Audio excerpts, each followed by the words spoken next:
Welcome back. Happy Monday. We are launching out always as we do with a theme or a topic for the week. And the topic and the theme is always for your spiritual elucidation and examination, expansion. And so that ideally more is revealed for your benefit.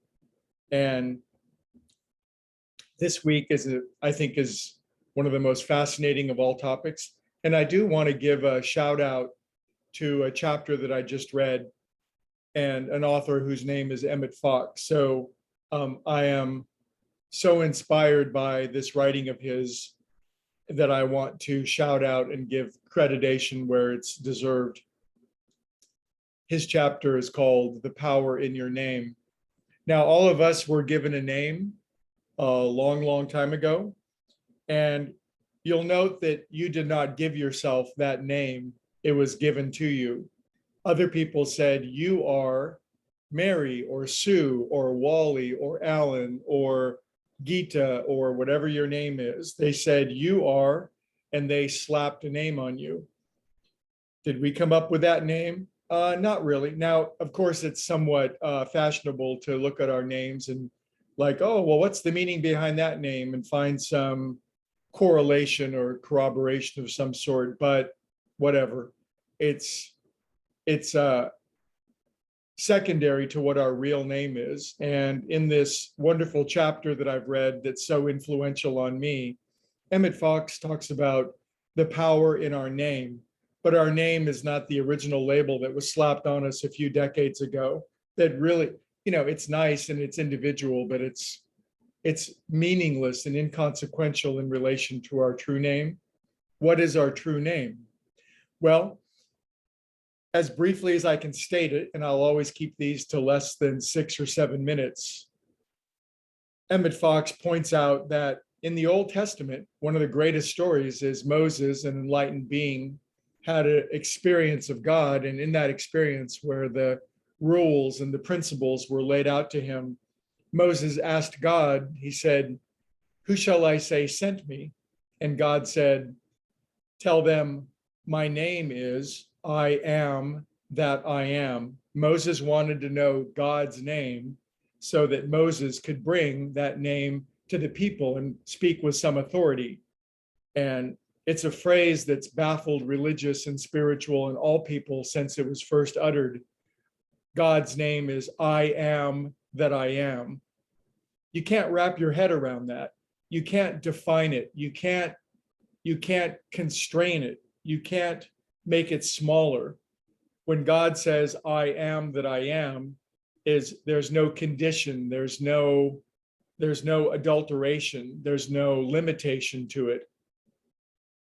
What a beautiful name for God. I am that I am. And if you try to figure it out, all our limited minds can do is constrain it or limit it.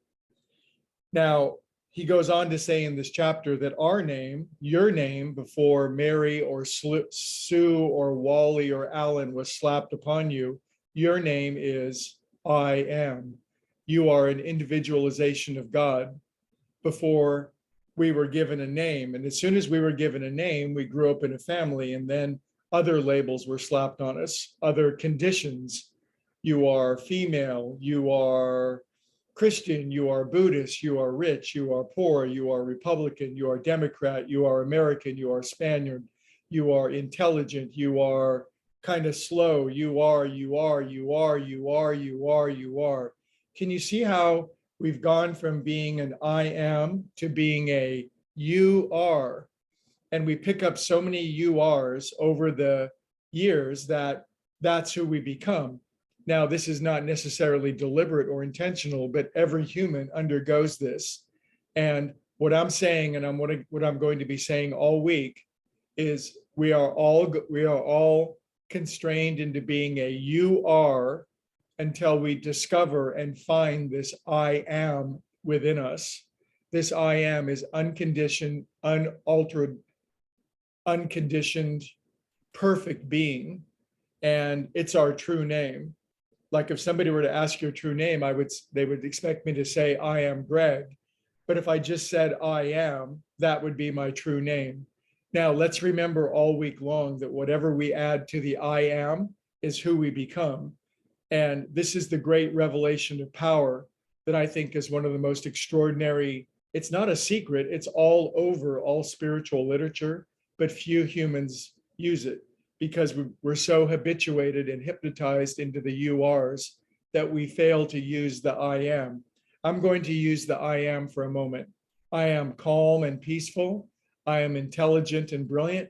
I am charismatic and charming. I am friendly and wise. I am abundant and prosperous. I am valuable and worthy. I am extraordinary and magnificent. I am a child of God. I am strong, healthy, flexible, limber, and outstandingly, gloriously happy. Now, to some degree, there's almost a bit of discomfort in using the I am. Is he being arrogant? Is he lying? No, he's just practicing. I'm practicing something that I was never taught to practice when I was a kid. Now, having practiced using the I am in alignment to who God says I am and the truth about me, it does begin to unfold. This will be our topic all week long, how we use or whether we even use the I am.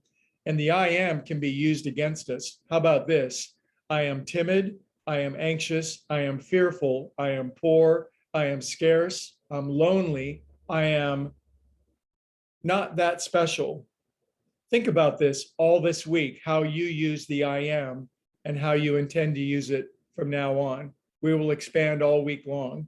I am looking forward to seeing you all week long. Use the I am wisely, kids.